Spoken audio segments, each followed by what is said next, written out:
Your Excellency, this year marks 16 years since the promulgation of the Constitution and about 13 and a half years since devolution was actually institutionalized through the formation of county governments.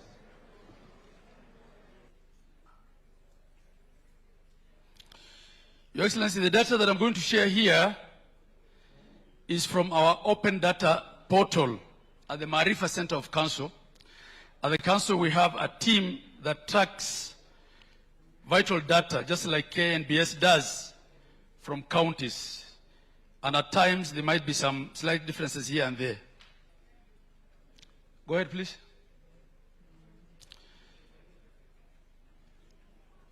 It's in the area of health that this collaboration between counties and the national government is best evidenced. In 2023, we signed an IPA, an intergovernmental partnership agreement with the national government. You're going too fast. The slide with the 100,000. Yeah, there. To set up the Community Health Workers Program. Before then, they used to be called Community Health Volunteers. Under this arrangement, we agreed to do a 50-50 co-funding between the national and county governments for CHPs to give them stipends of 5,000 shillings a month and to kit them. So the figure that we see there, the 100,000, is the numbers that were given kits, but the actual figure employed, I think, was in the region of 107,000. These CHPs have become a very critical cog in the delivery of health services because they're able to reach every village and ensure that there are a link between the health facilities and the communities. They've become very integral to our outreach programs in health. Your Excellency, the next thing is the establishment and operationalization of SHA with all its segments. I know the figure that was quoted before me here was on 228 primary care networks. But according to the data we have, we actually have 277 established and PCNs across the country. What this does is that it has created stronger linkages between communities, primary healthcare facilities, referral services, providing thereby a more integrated platform for delivering healthcare closer to the citizens. As of June 30th, next slide, the number of people across all counties that are registered for SHA was in the region of 31 million. I know 2 months down the road that number could possibly have changed. And payments to healthcare facilities have now increased from an average of 12.7 billion to 21.36 billion that we take out of SHA for only public facilities within counties. Your Excellency, this has been coupled with the creation of what we call the FIF, the Facility Improvement Fund, because there is now constant money flowing every month from SHA to facilities, individual facilities. And much as once in a while we raise issues about delay of payment of claims, actually we're dealing with a positive challenge in our facilities, in that the facilities now have money, They think it's their personal money. The facility in charge at times will even tell the CEC, the Minister for Health, this is my money. And we have counties that have built entire wings of hospitals, such as Homa Bay, I know, out of FIF money. So this is a very good thing, because going forward, every facility in every corner of a county is assured of money, regardless of who the governor is. Your Excellency, they usually say the proof of the pudding is in the eating. All these interventions that have been made are for a purpose: to reduce infant mortality, maternal mortality, increase vaccination rates, increase skill delivery. So I'll just go into a few of those statistics. We have, with the national government, come up with what is called maternal and perinatal death surveillance and response program, MPDSR. This is to actively and consciously monitor which mother is dying in childbirth and which child is being lost in delivery. And the numbers have yielded results, and actually showing that in 2004-2005 fiscal year, there was 2,851 lives lost. That's the number of maternal deaths, compared to 2,656, showing a decrease of about 70%. These numbers, of course, need to come down further. One mother being lost, one child being lost is one too many. But you can see this trend of declining maternal deaths is as a result of the interventions being made in our healthcare systems, the reforms that we are collectively working together on. The number of licensed public facilities across the counties has also increased tremendously. And this data is available on the website, I guess, also of KPMDC. And this only speaks to public facilities. From 4,500 under NHIF to a total of 6,740, an increase of 2,240 now registered under SHA.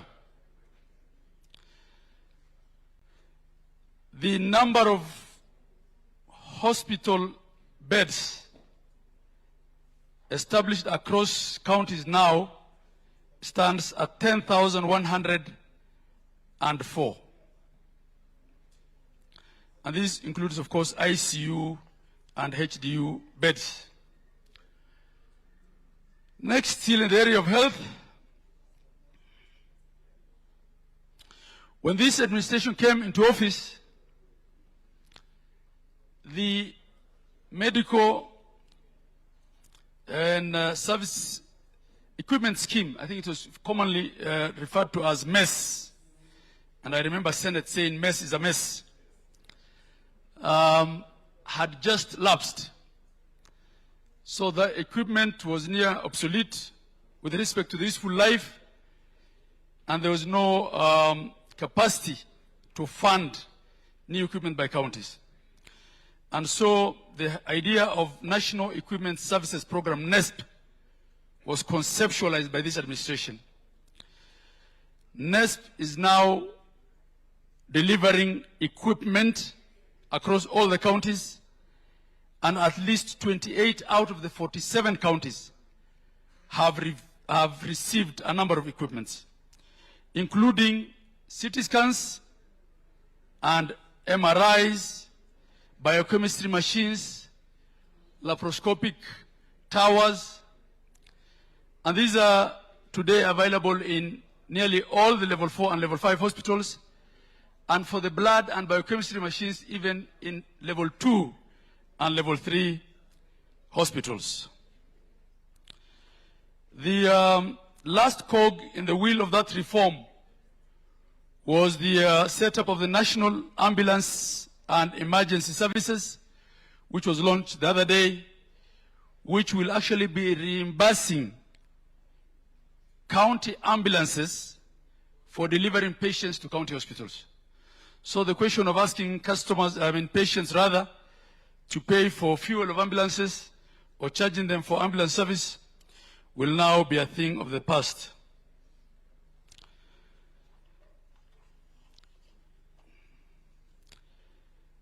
Moving on, still within the health reform sector, as many as 42,000 digital devices have been deployed across level 2 to level 5 facilities, supporting the transition towards electronic patient records and digital processing of social health authority claims, making it easier also to collate health data because everything is now digital.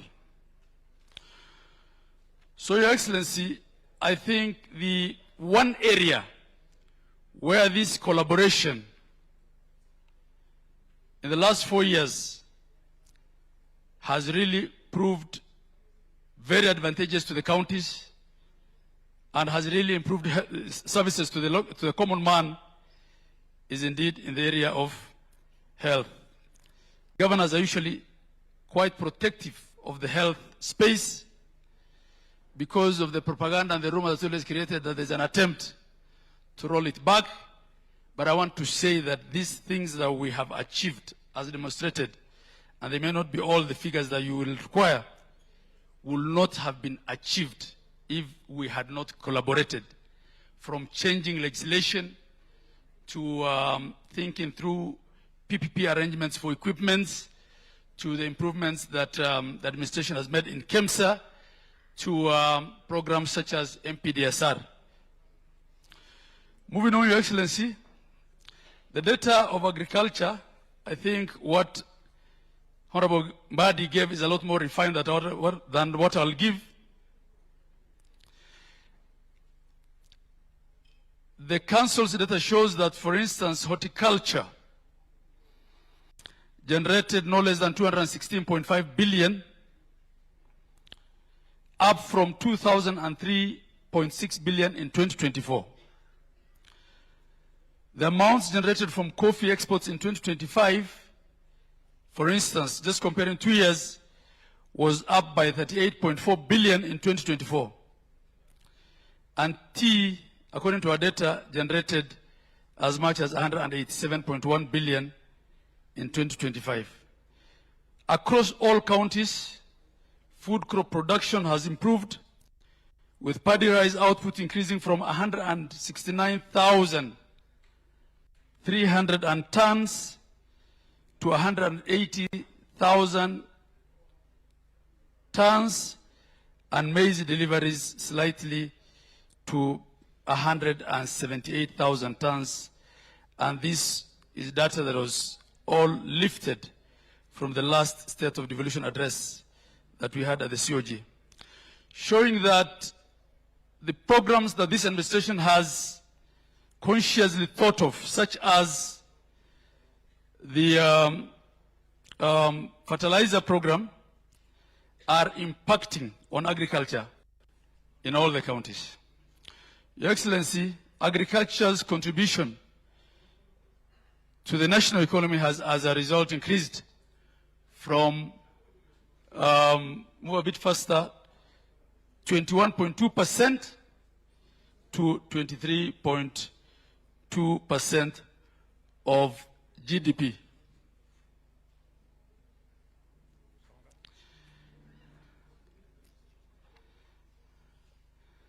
And there are many programs that we run with the national government with respect to agriculture. These programs include, among others, the Food Security Resilience Program in the ASALs and the National Agricultural Value Chain Development in the more arable areas. Agriculture continues to demonstrate the transformative impact of these cooperative governance, and it's having an impact on our economy. Your Excellency, the CS also spoke to the issue of the fertilizer program. It is indeed having an impact, and county governments have expanded the agricultural network extension of services, irrigation development, livestock and market support to take advantage of the support that the national government is giving. With respect to fertilizer procurement, what the counties are reporting is 272,816 bags procured, reaching no less than 305,000 farmers. Both the national and county governments continue to provide certified seeds and seedlings. I remember CS Mbadi was asked about livestock, and he said that the milk data that he has speaks to livestock. I just want to add that across all the 47 counties, at least 6.1 million of livestock has been vaccinated in the period under review. County governments have expanded extension services to livestock farmers as well, reaching almost 2.5 million livestock farmers. Moving a bit faster. In the area of trade and industry, our work in counties begins with registering businesses and giving them permits. We report to Your Excellency that in this period of 4 years alone, county governments have issued over 1 million businesses with trade licenses, demonstrating growing business confidence in the country, because the 47 counties registering local businesses of 1 million actually speaks to the business environment there is. Working with the Ministry of Trade, we have 34 counties that are now developing industrial parks under the County Aggregation and Industrial Park KIPES program, which program also is a collaborative program co-funded by the two levels of government on a 50-50 basis with respect to the construction.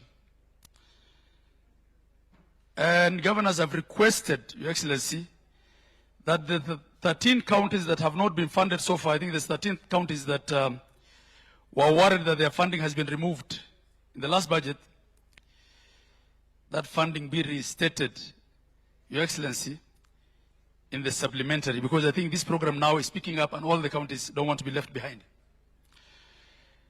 But we're working also with the Trade Ministry to operationalize the ones that have been completed.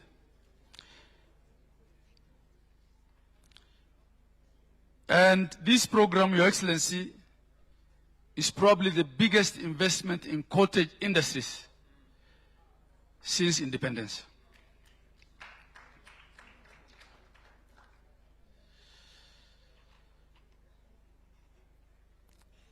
In the area of climate change, the collaboration between the county governments and the national government is also bearing fruit. And here, Your Excellency, there is the financing locally led climate change FLOCA action program across all the 47 counties. This has institutionalized climate governance and dedicated climate financing to the very, very local level, and its impact can be seen in terms of earth dams, in terms of incubation of agricultural farms in even places that are not traditionally crop-producing areas. In the area of water, Your Excellency, the data that we have shows that the distances to save water has substantially reduced from 3.2 kilometers to 2.8 kilometers. This is largely because of investment projects such as the Kenya Water and Sanitation Investment Program, which the Ministry of Water is running with counties. Other programs include the Kenya Water Sanitation and Hygiene Program, KWASH. We also have underground water for ASALS, which is part of the Horn of Africa initiative. These, taken together with the investments that counties are putting in water, has resulted in a reduction of distances to save water. In the area of environment, Your Excellency, counties report that as many as 72.5 million trees have been planted in the last financial year alone across counties.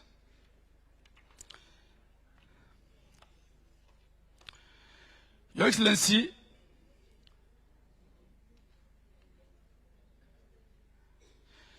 I'm being asked to wind up, but please allow me, I just have a few more slides.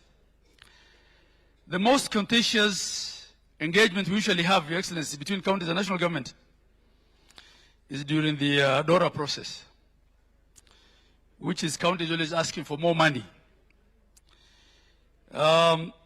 Equitable share has increased by more than 45 billion shillings in the last 4 years, and I think that was also demonstrated by CS Mbadi.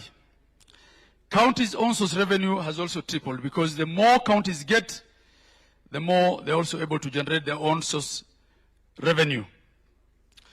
But Your Excellency, more than the increase, I think the engagement has also become a lot more mature. Because this engagement usually begins at IBEC.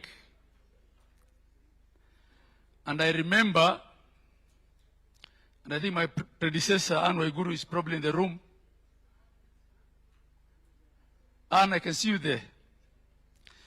Your Excellency, there's a time when during IBEC days, Anne will call me at 7:30 to call in sick. Because she was avoiding to engage with the chair of IBEC then. Now we have no attendance problems at IBEC. We're always there, and all governors attend. Because we have mature discussions under the chairmanship of His Excellency, the Deputy President. Your Excellency, moving on to the general area of intergovernmental relations, the county governments and the national governments have in place at least 42 intergovernmental partnership agreements across all devolved services. We are represented in 32 boards, task forces, and committees, where of necessity, executives at the national and county governments have to meet. And this has sustained intergovernmental engagement and has secured full annual equitable assessments during the last 2 reporting cycles. Members of Parliament may not know that we are represented in boards such as SHA, such as the affordable housing, and this speaks to the collaboration that we have with the national government. Your Excellency, in the area of urban infrastructure and development, at least 200, please move on, at least 202 kilometers of roads have been constructed within 59 municipalities. This is under programs such as Kenya Urban Support Program, KUSUP, and Kenya Informal Sector Program. There has been development of at least 171 kilometers of non-motorized transport infrastructure, provision of 5,250 parking spaces for both private and public transport, construction of 192 kilometers of stormwater drains to mitigate flooding, establishment of 31 kilometers of sewer lines to improve sanitation, creation of 12 recreational facilities, development of at least 12 fire stations in different municipalities, 16 retail markets constructed by counties, 4,533 street lights installed with an additional 81-meter high mast lighting. This is in addition to all the markets and all the street lighting programs that have been undertaken by the affordable housing program in counties.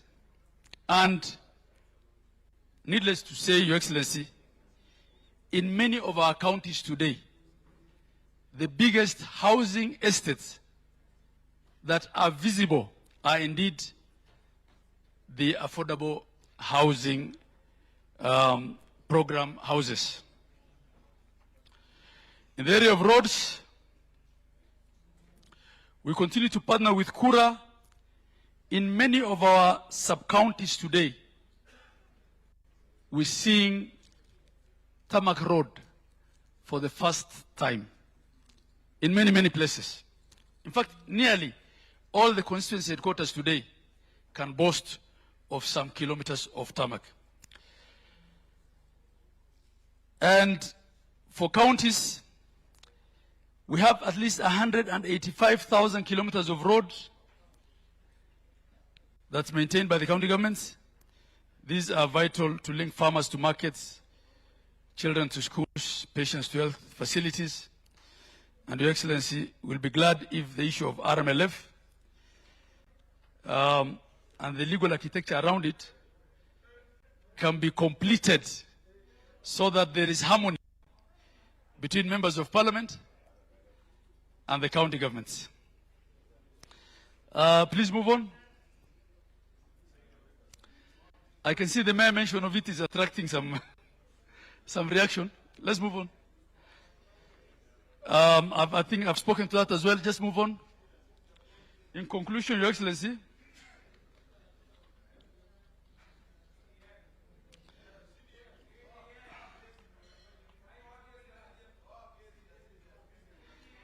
Your Excellency,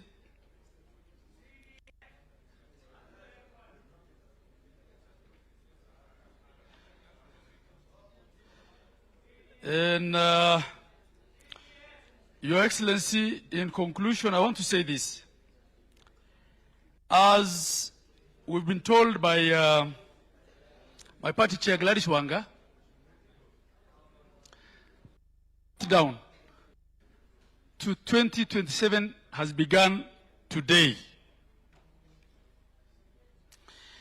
And Your Excellency, I began by saying that governors usually feel a bit shy, saying that, national government has done this and that.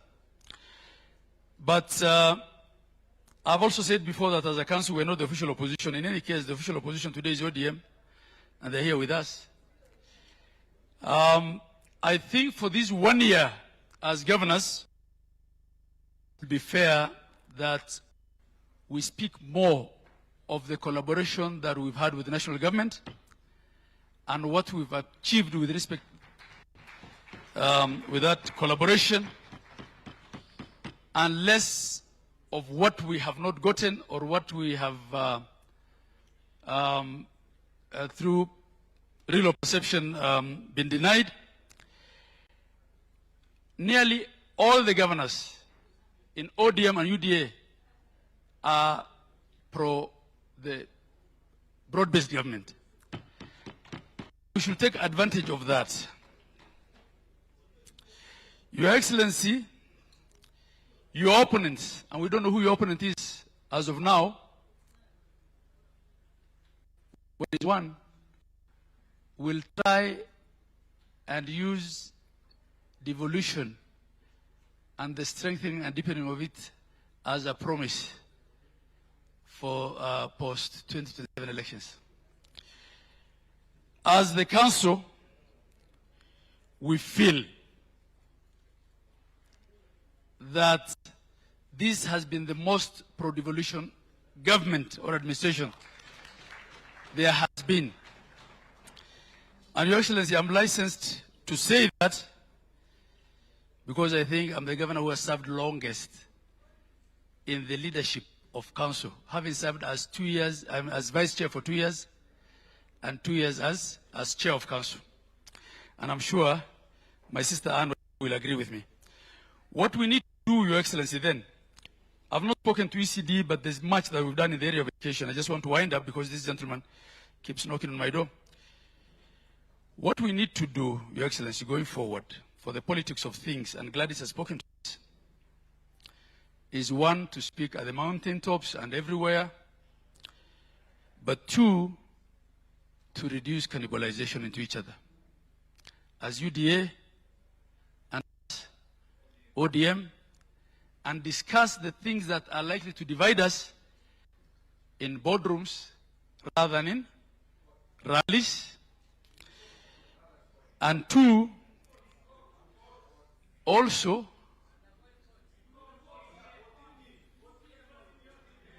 I don't see why ODM and UDA will take each other. Let us have some order. Let me go on. No, everybody will have a chance. I'm not talking about county governments and national governments. I'm talking about UDA and ODM. I don't know whether ODM has taken UDA to court. I'm not aware. To Your Excellency, also, we need to reduce the so-called kingpin fights, especially in places where broad-based government has a lot of support. In fact, in those places, Your Excellency, what's likely to hurt us more is these kingpin fights than the opposition.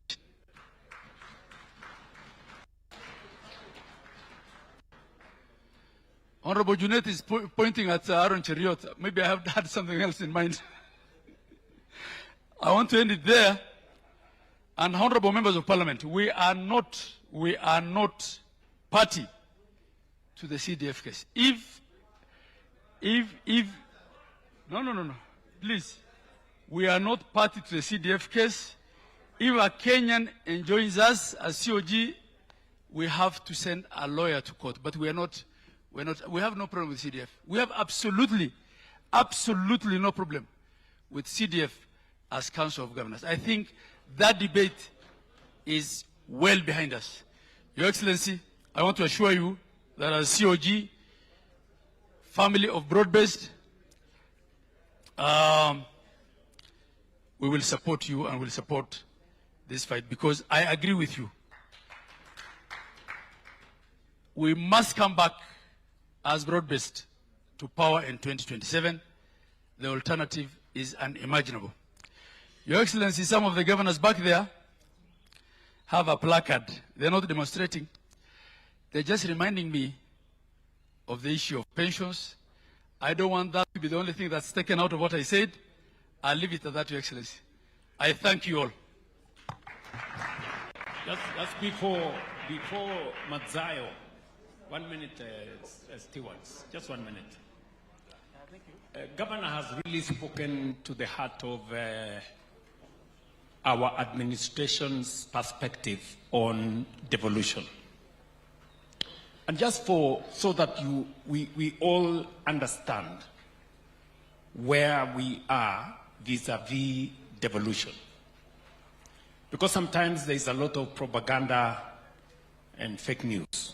Number one, we made a deliberate decision that we are not going to engage in confrontation with our counties.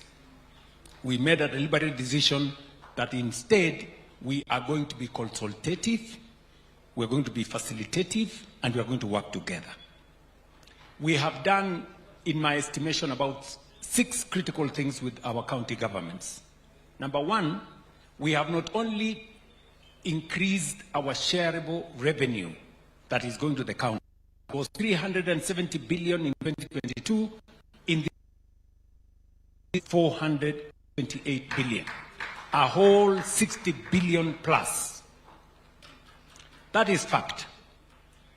In the last 2 years, I have worked with Mbadi here.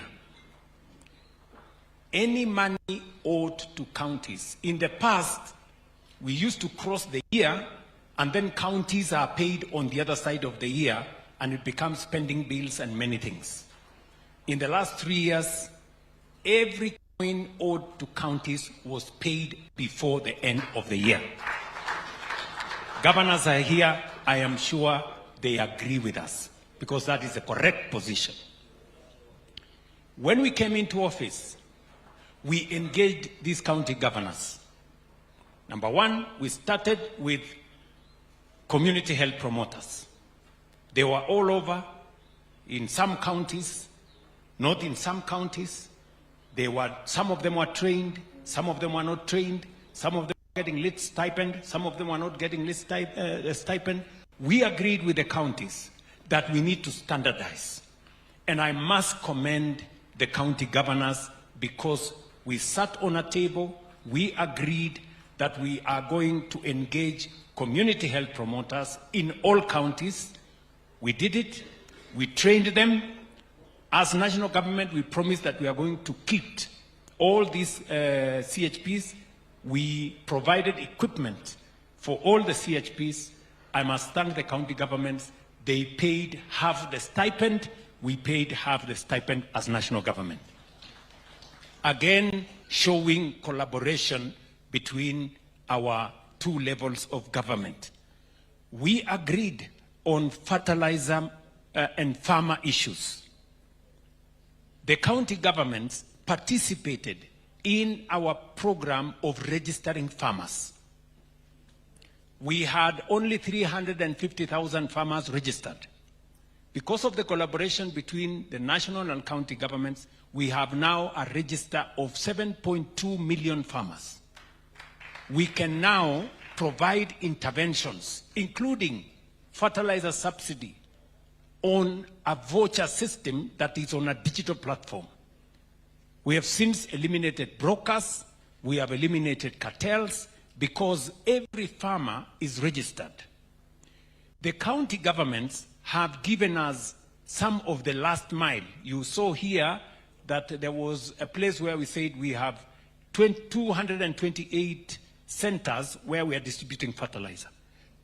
Many of those centers are funded and provided by counties because agriculture is a shared function, actually a devolved function. But because we believe in devolution, we support agriculture. Together, we have seen coffee, sugar, tea, dairy grow together. The third issue that we did together is on the matter of health. Health is devolved, right? But we would have simply walked away as national government and say health is devolved, they can hang out with it. We did not. We engaged with counties. Apart from CHPs, we moved to the next step. We engaged counties here. The former chair, Ann Waiguru, can bear me witness on the development of all the legislation that we took to Parliament. Counties had a say. They participated in all the legislation that Parliament passed. They have participated in all the boards that we have to demonstrate. I'm saying this so that we can demonstrate our commitment to devolution. By supporting counties to deliver on health, we are supporting counties to deliver on their mandate. And we are not so much bothered about whether this is a devolved function and this is not. We are bothered about the citizens who are the ultimate beneficiaries. In any case, there are no county or national citizens. We just have the citizens of the Republic of Kenya. The county governors will confirm that Every hospital today, and they have said correctly, in fact, the chair of the Council of Governors has corrected how many primary care networks we have.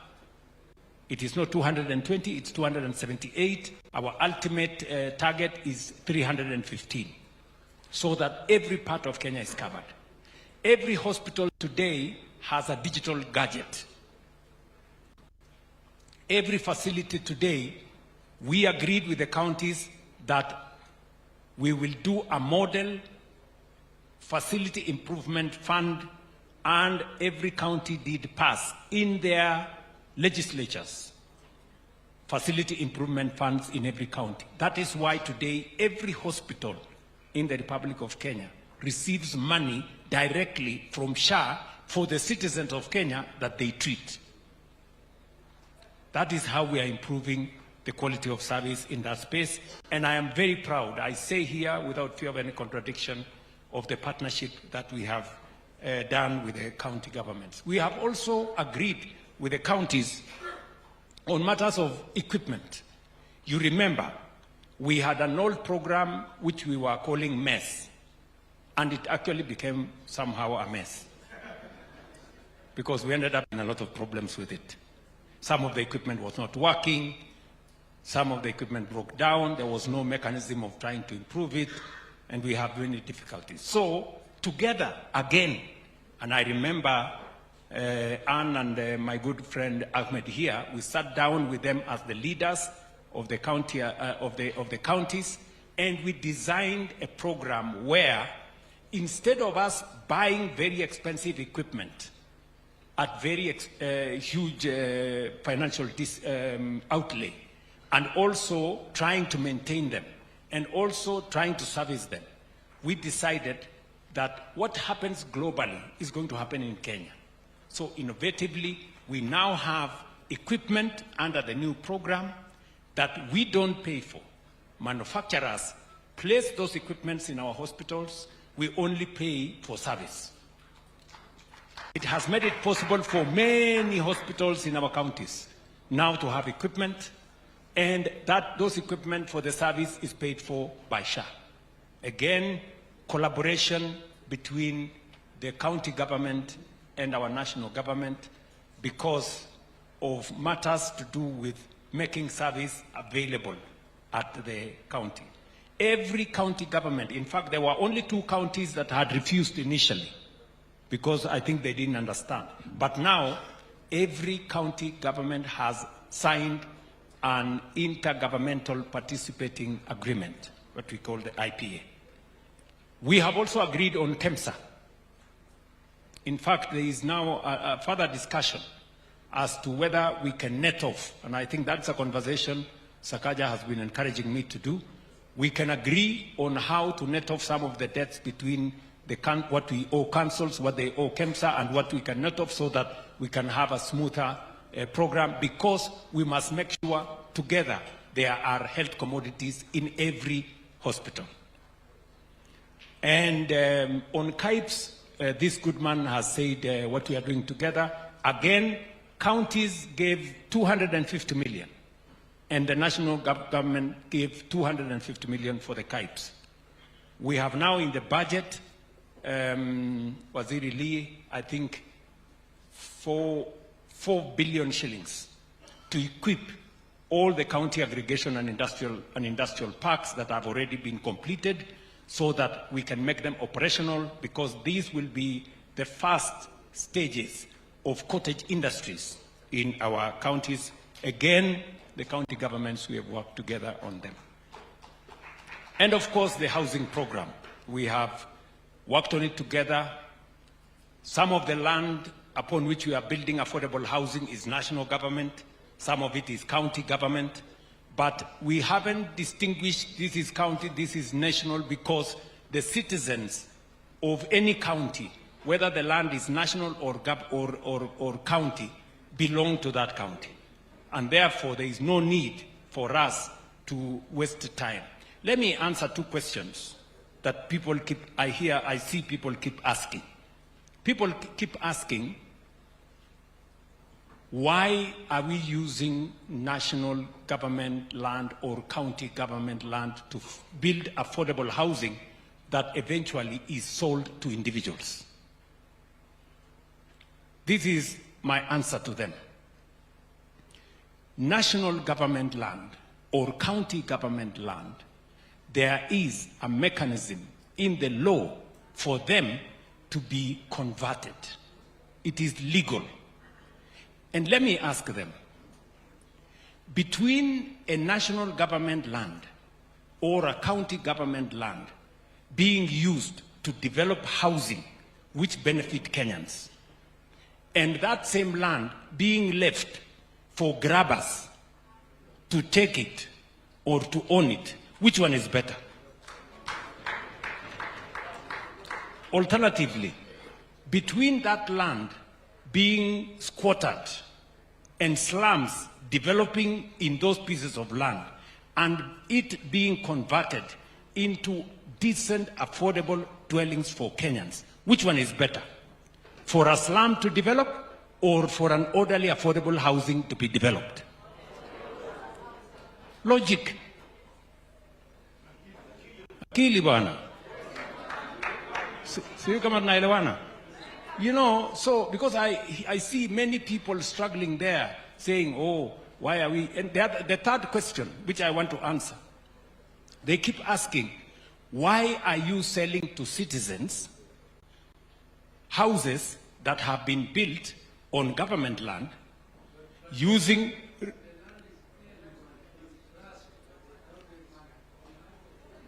In fact, Oburu has made it clear. Oburu says whatever land, be it by county or national, is held in trust by those governments for the people. So if the people benefit from that piece of land, what is the problem? But let me answer the third question.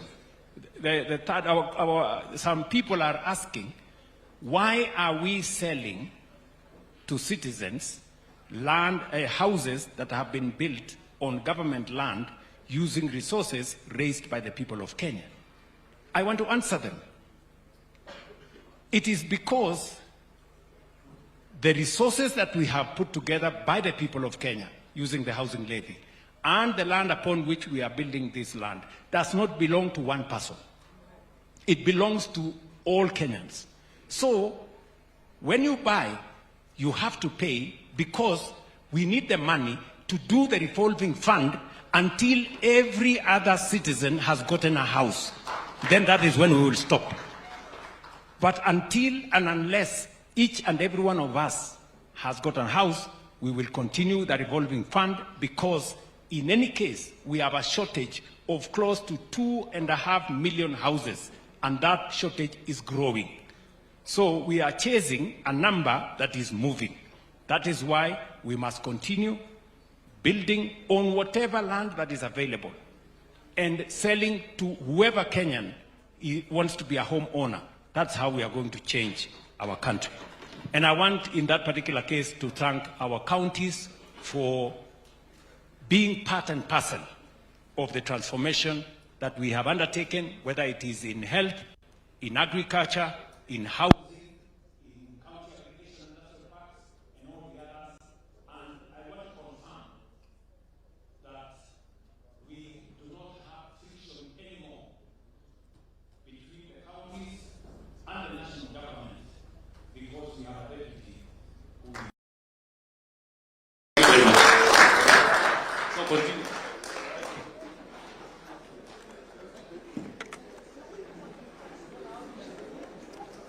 Thank you very much, Your Excellency. I have a small message for all of us here. Waheshimiwa, tafadhali nisikizeni kidogo. Nisikizeni kidogo. That this information is very important for all of us. That this is a hotel. We are not the only visitors.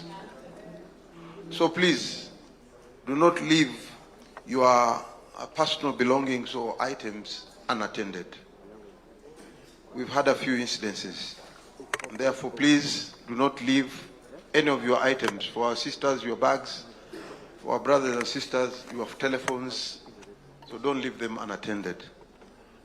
Let me take this opportunity now, Your Excellency, to call the Prime Cabinet Secretary, His Excellency Dr. Musalia Mudavadi. Please come on stage and address us.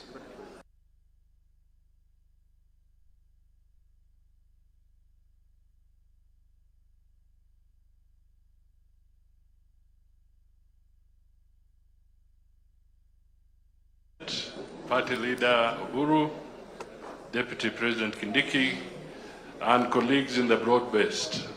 Broad-Based hoye! Broad-Based hoye! I know I am competing with the low sugar levels, but I will try and be as crisp as possible.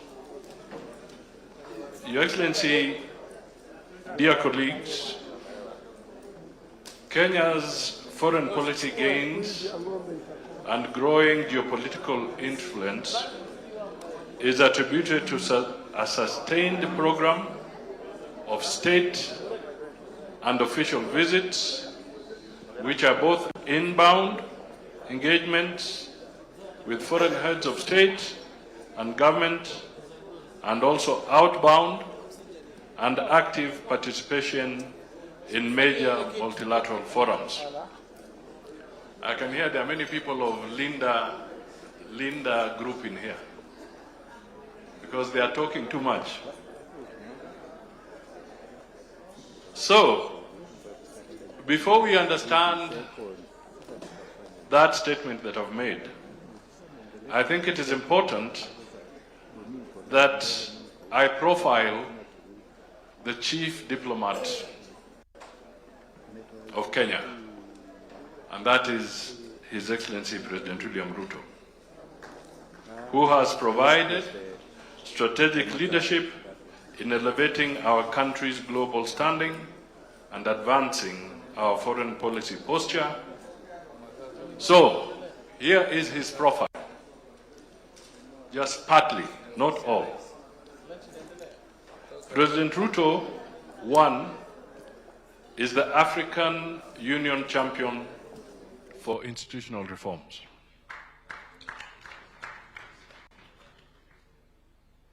President Ruto is the current chair of COMESA. President Ruto is the chair of the Committee of African Heads of State and Government on Climate Change. He has just handed over the chairmanship of the East African Community.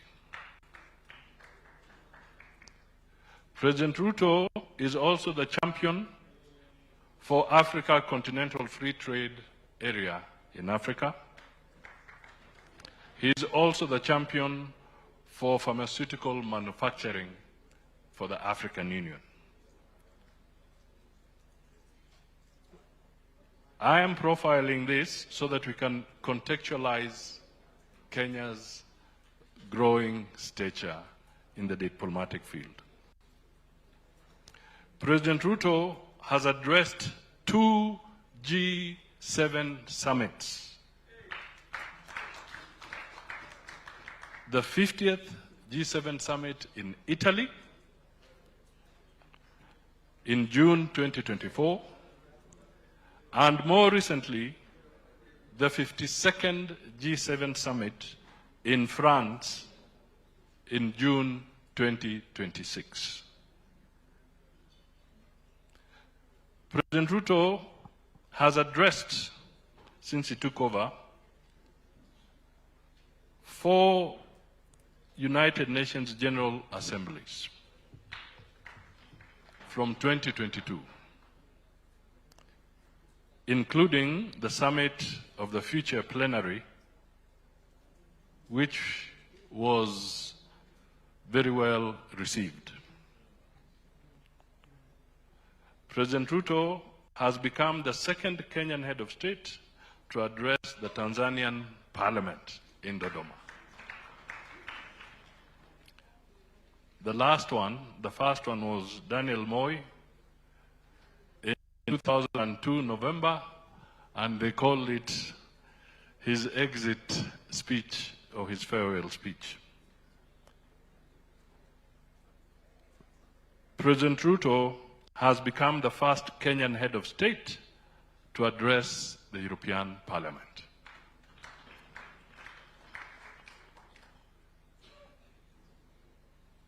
President Ruto, there have been many state visits to Egypt, but he made the last state visit as a Kenyan head of state to Egypt. There's a difference between official and official state visits. President Ruto has had state visits at the invitation of host heads of state, and in 5 occasions he received full ceremonial honors.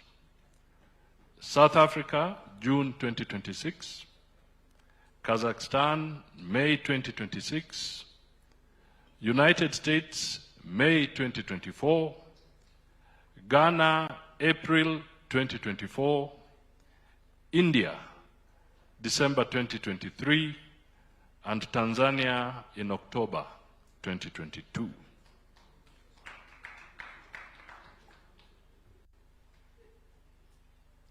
So, between September 22nd and June 2026,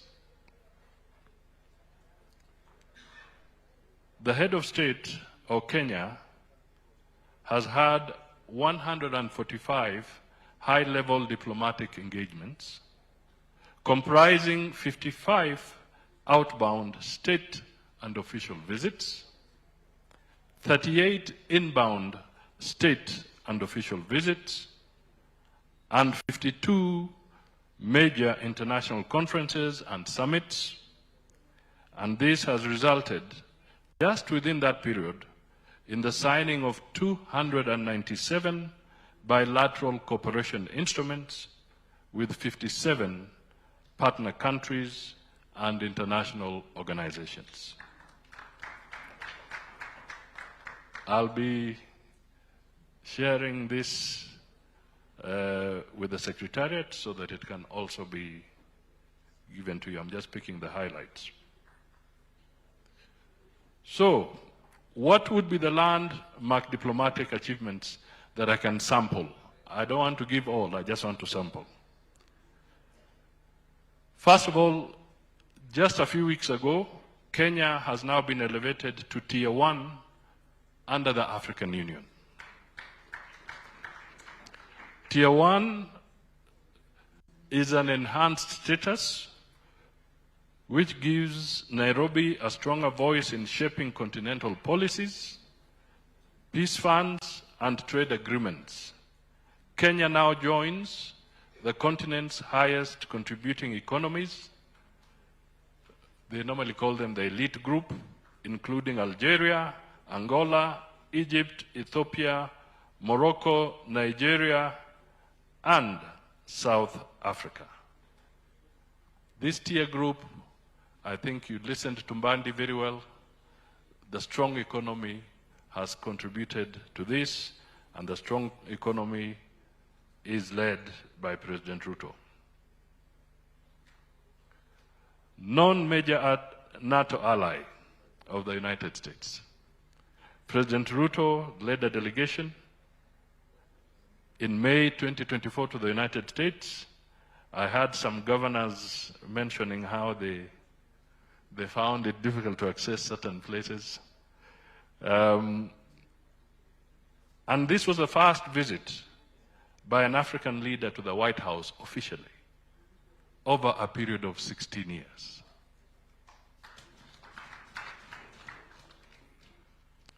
Now, what does non-major NATO ally mean? It means a lot. In security terms, without going into detail, it means that Kenya, if need be, from a security perspective, can have access to more advanced equipment, which would ordinarily not be available to other countries, amongst other things.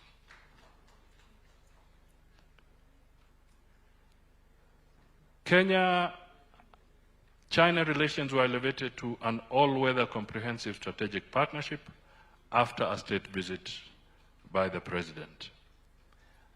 And if you will recall, through these strong engagements, Kenya was able to lead from the front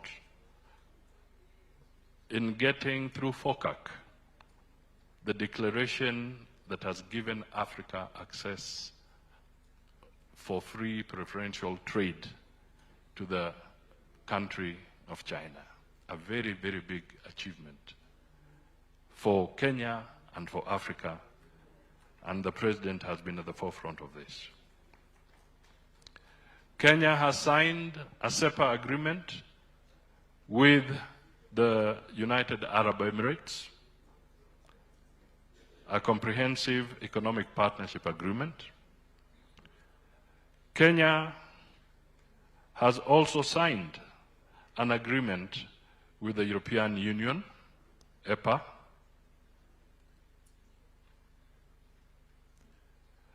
Kenya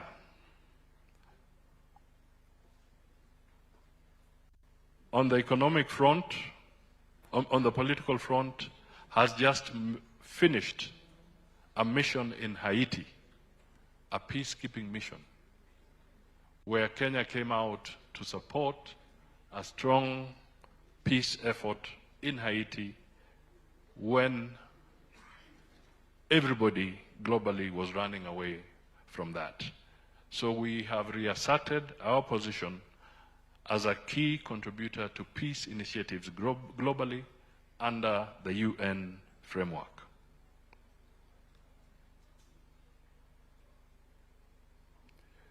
Let me very quickly also flag some recent events that are important. Kenya, for the first time, hosted the Africa Forward Summit. This is the first ever collaboration between France, which is a French-speaking country, and Kenya, which is English-speaking. All these fora have always been held in Francophone countries, but for the first time, Kenya hosted this France-Africa Forward Summit in an English-speaking country.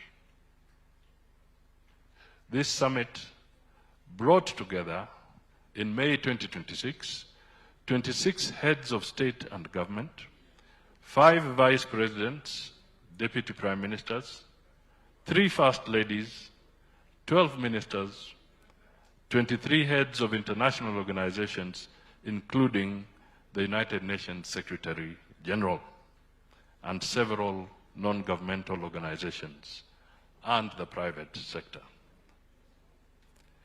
Kenya has hosted the Ocean Conference in Mombasa. We thank the team led by Joho for organizing that very well. Kenya has hosted the International Conference on Nuclear Energy in 2026. Kenya hosted the Africa We Build Summit. Kenya hosted the Africa Climate Summit in September 2023, where the Nairobi Declaration was made, and that has become a blueprint for the COP series of international events on environment. As I have said, I've already pointed out the issue of the non-major NATO ally. Kenya has for the first time tabled its sessional paper on foreign affairs in Parliament. Thank you to the parliamentarians, both in the National Assembly and the Senate for ratifying this and helping us through. We have been able to clear two contentious issues in terms of Kenya's position. One is our position on Palestine. It's no longer an issue. Through Parliament, we have clarified that point. Through Parliament, we have also clarified that Kenya stands for the One China policy. It's important that this is taken into account, and it's within the sessional paper. It was approved. Your Excellency, let me very briefly just touch on the aspects of the diaspora. If we can get to the diaspora, because there are quite a number of things here. Let me just focus a little bit about the diaspora. First, ladies and gentlemen, let us remember that this is the first government that has recognized the diaspora by granting a state department. It was never that way. It was always embedded within the Ministry of Foreign Affairs, quietly, as a small function, but it is now a state department. Within the diaspora engagement, let me just flag a few milestones. We have created the Diaspora Placement Agency. We have the Diaspora Development Support Office. We have the Kenya Diaspora Investment Strategy, which has been rolled out. We have the placement scale, Kazi Maju. And ladies and gentlemen, within the period of 2022 to date, through the Kazi Maju program, working with the diaspora and Ministry of Labor, job placements have hit, for Kenyans abroad, have hit 580,000. Outside, not here. Mobile consular services have been extended across 124 cities in 58 countries, and 16,000 Kenyans have been able to access consular services. And these are growing systematically. Our missions, and I think the AG is working very closely, they'll soon be able to completely do the marriages and everything that some of our people need in different parts of the world, so that we can make it easier. Under the consular services, they've received IDs, they've received support in different ways. Kenya, under the diaspora, has also set up the NCLX Examination Center, and this was a center that was established to be able to certify nurses who wish to go and work in countries like the United States, Canada, Australia, and New Zealand. That center is here, they can be licensed here, and then they can proceed. Diaspora has also engaged in quite some substantial evacuation and repatriation. We have, in the last 5 years, helped 5,292 Kenyans in distress from various countries, including Sudan, Laos, Myanmar, Thailand, Malaysia, some in Saudi Arabia, Lebanon, UAE, Tanzania, Qatar, and more recently in South Africa, where there was the threat of xenophobia. Kenya has 72 missions globally. In a nutshell, the point I'm trying to put across is that this was not easy to achieve. With the United States, for instance, Kenya has signed a 200 Kenya shillings 200 billion health partnership with the United States, courtesy of the President of Kenya leading this from the front. We have had a lot of cooperation in education, culture, and sport, in ICT.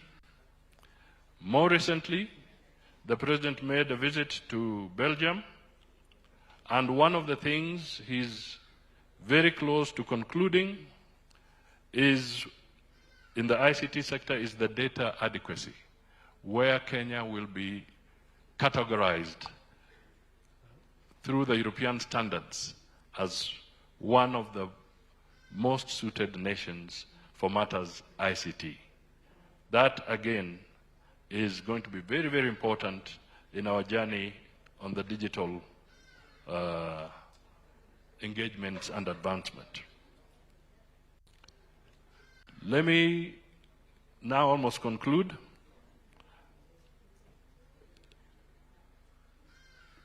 Dear compatriots, here in Nairobi, President Ruto led the groundbreaking ceremony with the Secretary General of the United Nations to put up a new headquarters complex.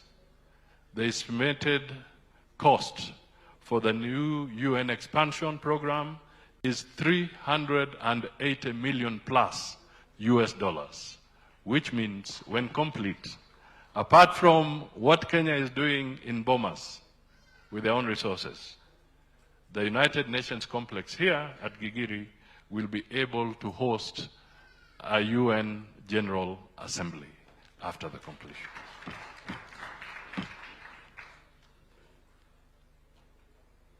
We have had the Middle East crisis. There was some foresight somewhere before the Middle East crisis came through, and maybe this I will pick because I think Mbandi missed it. The G2G arrangement. My dear colleagues, the Middle East crisis has caused massive disruptions in global supply chains. Massive. What has saved us, especially in terms of the steady supply of fuel, we may argue about prices kidogo, but the steady supply of fuel was because Kenya has a G2G arrangement with the oil-producing countries. This one, Mr. President, you drove it. It was not anticipated, the war was not on, but you pushed and said that it's absolutely essential. We hedge our risks, and the best way to hedge our risks was to make sure that we have a G2G. I think it is paying off, and indeed, other countries are now coming on board. Rwanda has come on board to be part of this arrangement, and other countries are copying the template. That's a very serious statement in that area. Now, a few things which I will request, Your Excellency, through you, I want to say that going forward, we need a lot of support from Parliament. A lot of support from Parliament. Parliament is primarily a legislative body. But I want you to fathom Parliament in a competing geopolitical world. Competing geopolitical environment. If Parliament is forward-looking and it's seeing the global picture, we are likely to move much faster as a country in terms of our legislation and the direction we ought to take. So dear colleagues from Parliament, help us to position Kenya even better through your legislative function. Sometimes our neighbors want to raid. They want to raid functions from here, whether they are security related, whether they are economic related. And it is because sometimes we are stuck in Parliament through a protracted process. I really plead with you that let's take keener interest and accelerate that which is going to place Kenya at an even higher strategic level. The other thing that I want to appeal, and then I will conclude, is that, oh, by the way, the example I can give is Batuk. Let me just give the example of Batuk. It's more recent, it's in the papers. There are friendly countries who are also waiting for the opportunity for that to falter here so that they can grab it. Because there are spin-offs that emerge. So that is an example that I can just place to you. Your Excellency, let me appeal again to Parliament, and hopefully Leader of Majority, both will help us on this one.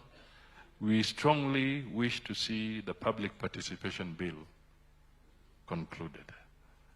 When we come to the session on legislation, maybe you can give us a reason to smile on this particular aspect, because it's long overdue and it is delaying a lot of things. So, ladies and gentlemen, I wanted to profile the President. I wanted to just highlight a few of those. More are in the document. I don't want to go through it. But if there's a moment I can say I've seen a busy head of state in diplomatic engagement, it's this time around.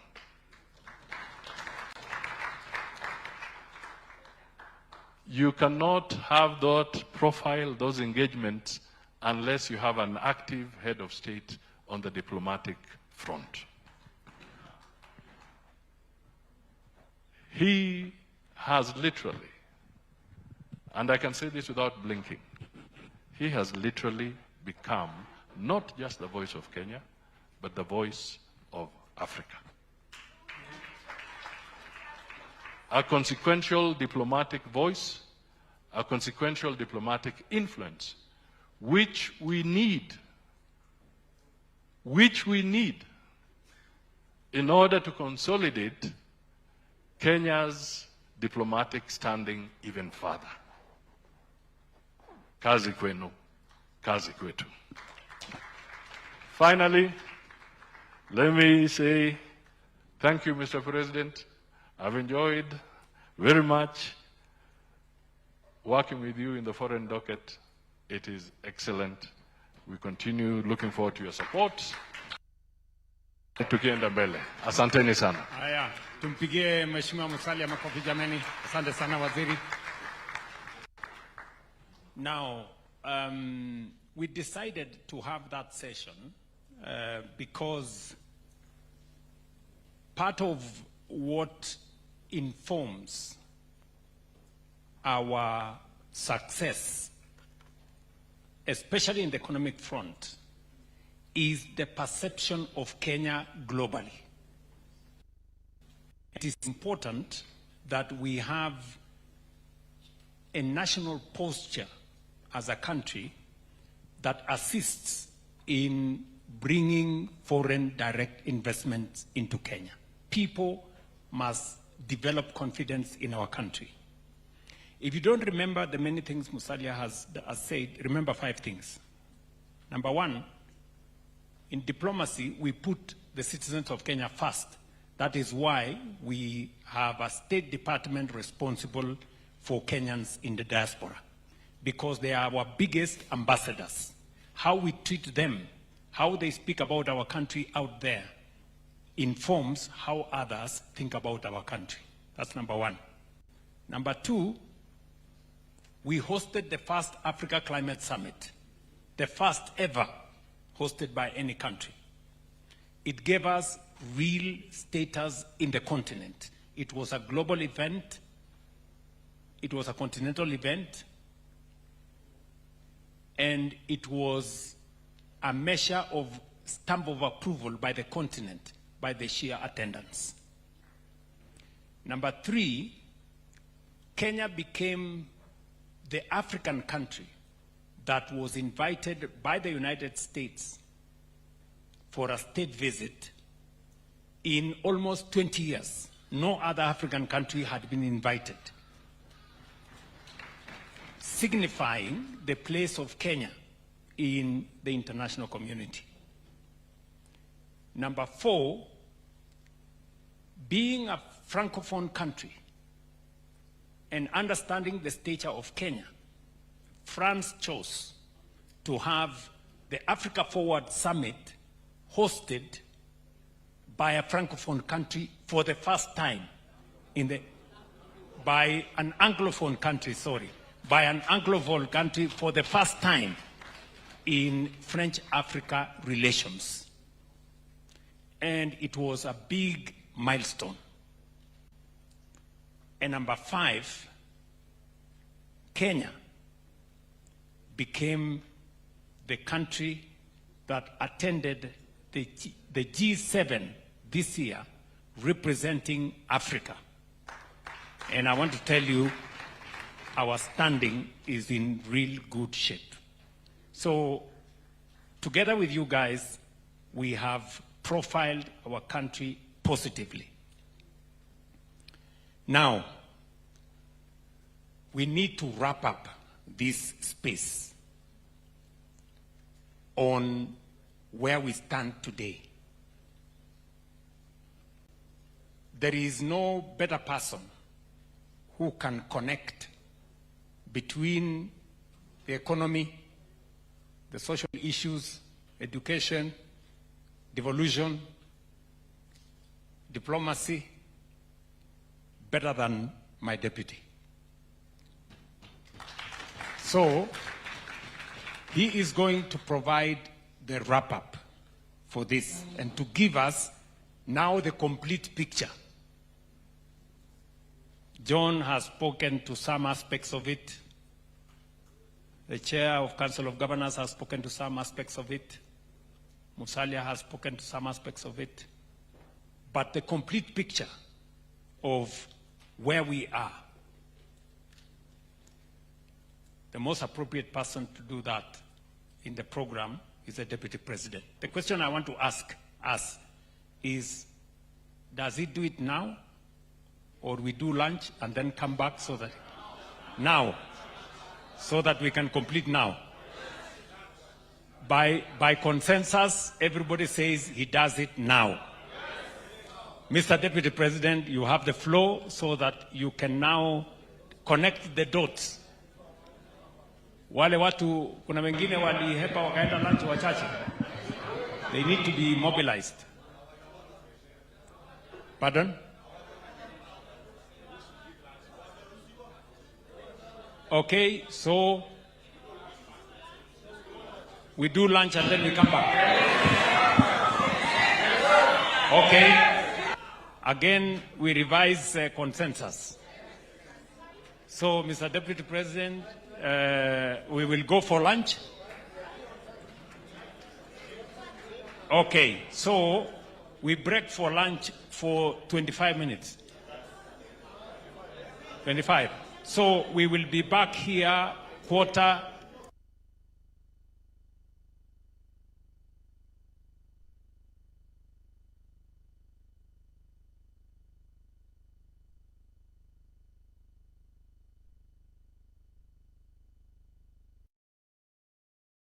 Son.